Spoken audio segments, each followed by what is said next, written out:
এইমাত্র 15-20 জন 41 জন পুলিশ সদস্য মারা গেছে এবং একটা খবর বলেছে এটা আসলে কয়েকশো মারা গেছে এবং ব্রুটালি মারা গেছে।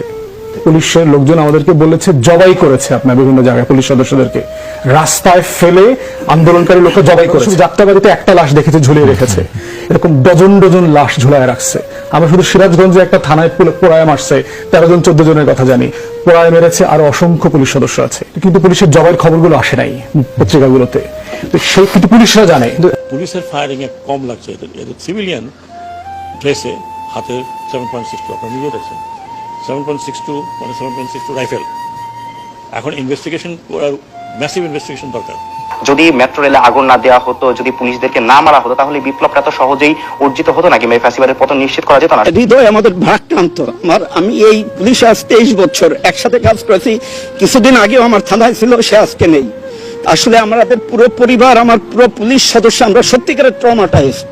বাবা বলছিল তুমি কান্না করো না, আমি বিকাল আসবো, আর আসি নাই।